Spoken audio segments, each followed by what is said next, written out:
रजनी का पति राजेश एक फैक्ट्री में नौकरी करता था। घर में उनके अलावा उसकी सास और छोटी ननद थे। रजनी, मेरा रोटी का डिब्बा दे दो, मुझे आज फैक्ट्री जल्दी पहुंचना है। आज मालिक ने बड़ी नई मशीनें मंगवाई हैं, तो सबको जल्दी आने के लिए कहा है। राजेश बेटा, सुमन के लिए पंडित जी एक रिश्ता बता गए थे। मैं सोच रही हूं बात कर लेते हैं। ठीक है माँ, इस सोमवार मेरी छुट्टी है, लड़के वालों को घर बुला लेंगे। क्यों रजनी, तुम बताओ। हाँ ठीक रहेगा, मैं घर पर ही कुछ अच्छा खाने का बना लूंगी। ये बढ़िया बात है। अच्छा, मैं चलता हूं। राजेश और रजनी दोनों में आपसी समझ बहुत थी। इसी कारण वो दोनों अपने परिवार को भले ही कम रुपयों में पर अच्छे से चला रहे थे। सुमन को लड़के वाले देखने आ जाते हैं। उन्हें सुमन पसंद आ जाती है और 6 महीने बाद की तारीख सुमन की शादी की पक्की हो जाती है। रजनी, सुमन की शादी के लिए पैसे भी जोड़ने पड़ेंगे। हमारे पास 6 महीने का समय है। चिंता मत करो, सब हो जाएगा। मेरी शादी की सोने की चेन और चूड़ियां मैं सुमन को दे दूंगी, जेवर का काम हो जाएगा। बाकी तो अभी समय है, हम शादी के लिए जोड़ लेंगे। सुमन, तेरी रजनी भाभी सचमुच कितनी अच्छी है। हाँ माँ, मैं भी यही देख रही हूँ।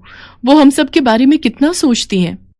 सब कुछ ठीक चल रहा था, पर कहते हैं ना, खुशियां और परेशानियां दोनों बिना दस्तक दिए आती हैं।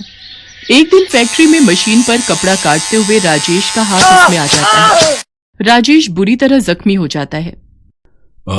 देखो रजनी, मैंने राजेश के हाथ के लिए अपनी तरफ से जो भी पैसे देने थे वो दे दिए हैं। बाकी इसका इलाज तुम खुद करवाओ। गलती ये मजदूर खुद करते हैं और भरना हम मालिकों को पड़ता है। पर मालिक, डॉक्टर अभी 2 लाख रुपए और मांग रहे हैं।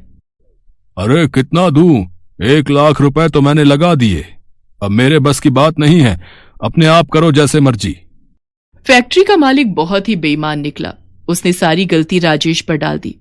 रजनी के पास अपने जेवर बेचने के अलावा कोई चारा नहीं था। उसने अपनी पाई पाई राजेश के इलाज में लगा दी। 1 महीने बाद राजेश को हॉस्पिटल से छुट्टी मिली और वो घर आया, पर अभी भी राजेश का हाथ ठीक नहीं था और घर में कोई कमाने वाला भी नहीं था, इसलिए पैसों की परेशानी शुरू हो गई। उधर सुमन की शादी के दिन भी नजदीक आ रहे थे। सब कैसे होगा, कुछ समझ नहीं आ रहा। सुमन की शादी को 4 महीने बाकी रह गए हैं। माँ जी, आप चिंता मत करो, जब तक मैं इस घर में हूं, इस घर पर कोई आंच नहीं आएगी। मैं काम करूंगी माँ जी। पर रजनी, तुम क्या काम करोगी? कोई ना कोई काम मैं ढूंढ लूंगी। कोशिश करने से सब काम हो जाते हैं। रजनी रोजाना ही काम की तलाश में घर से निकलती थी। एक दिन चलते चलते उसे प्यास लगी। उसने एक टमाटर सूप की दुकान देखी। रजनी ने वहां से पानी पिया। कुछ देर वो टमाटर सूप बनाने वाले को सूप बनाते हुए देखती रही।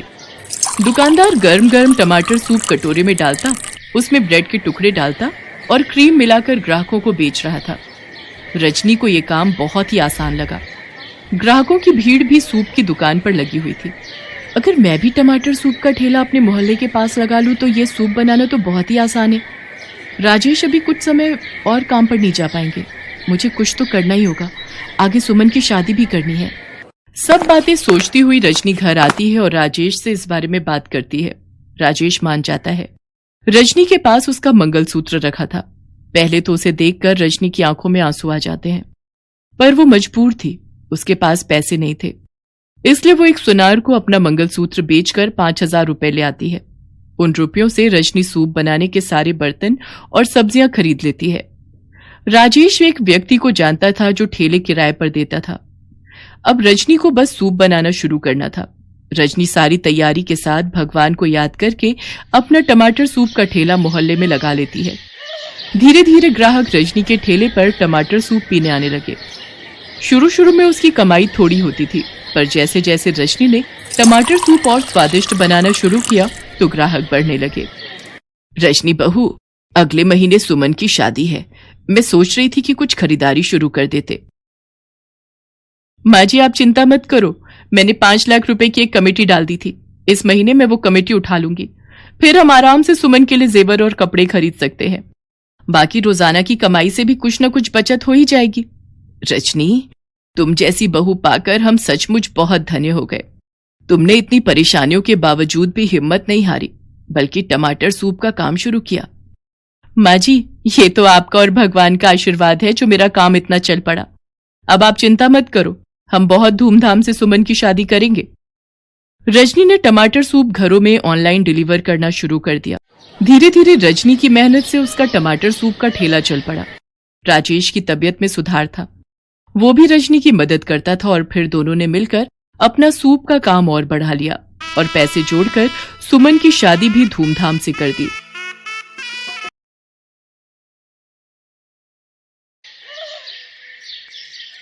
जसमीत एक सरकारी कॉलेज में पढ़ती थी।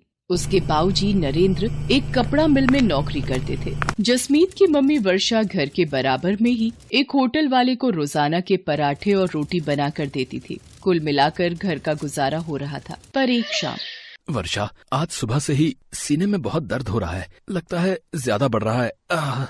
जसमीत, जल्दी आ, तेरे बाबूजी की तबीयत खराब हो रही है। बाबूजी क्या हुआ? मैं ऑटो लेकर आती हूँ। जसमीत और वर्षा नरेंद्र को हॉस्पिटल लेकर जाती हैं। डॉक्टर नरेंद्र का ईसीजी करता है और उसमें कुछ कमियां आती हैं। अभी तो मैं कुछ दवाइयां लिख कर दे रहा हूँ। यदि इन्होंने ज्यादा अपने शरीर से काम लिया तो दिल की बीमारी भी हो सकती है और यकीनन आगे चलकर ये हानिकारक है। बाबूजी, अब आप कुछ दिन बिल्कुल काम पर नहीं जाओगे, बस घर पर आराम करोगे। पर जसमीत बेटा, अगर मैं काम पर नहीं गया तो मुझे तनख्वाह काट कर मिलेगी और मिल के मालिक मेरी जगह किसी और को नौकरी दे देंगे। पर बाबूजी, आपकी तबीयत भी ठीक नहीं रहती है। डॉक्टर ने आपको आराम करने के लिए बोला है। कुछ नहीं होगा बेटा, तू मेरी चिंता मत कर। वर्षा, मेरा रोटी का डिब्बा बांध दे, मैं चला जाता हूँ। पिछले 3 दिन से नहीं गया। इतनी छुट्टियाँ लेना मेरे लिए सही नहीं होगा। नरेंद्र काम पर चला जाता है। पर आओ नरेंद्र, इससे मिलो। ये नया वर्कर तुम्हारी जगह काम करेगा। वो ऐसा है कि मुझे पता चला है कि तुम्हारी तबीयत ठीक नहीं रहती है, इसलिए डॉक्टर ने तुम्हें बेड रेस्ट बोला है। हमारी मिल को तो ऐसे वर्कर की जरूरत होती है जो चुस्त हो, मेहनती हो और अच्छा काम कर सके।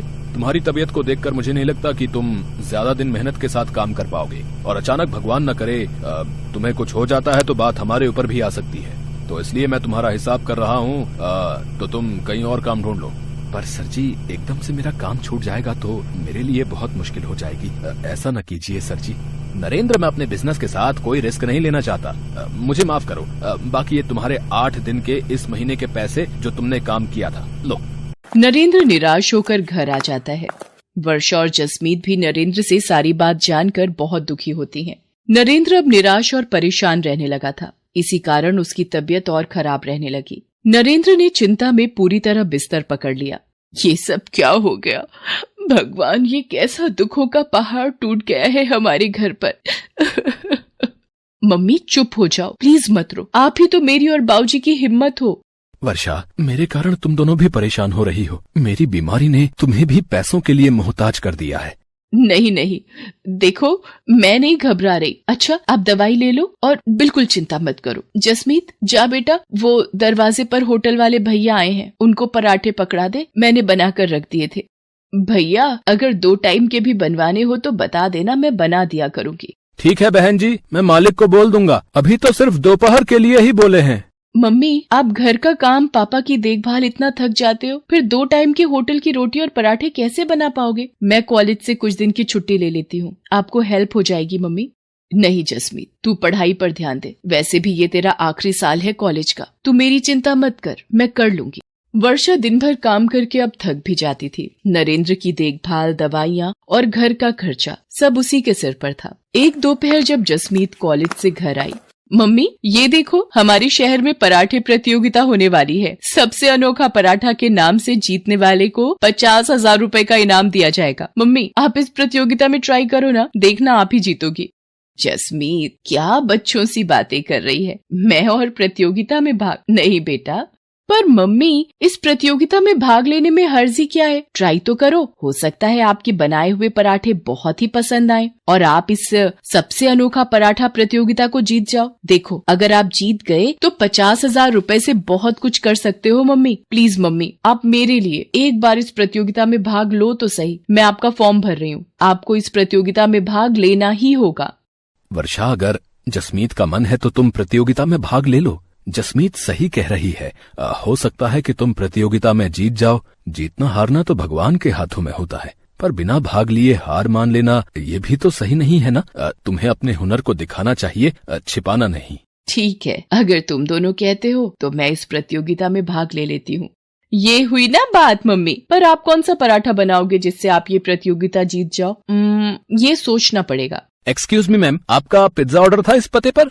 भैया वो सेम एड्रेस हमारी पीछे वाली गली में है, वहाँ का ऑर्डर होगा। हमारी बैक साइड के घर का भी यही पता है।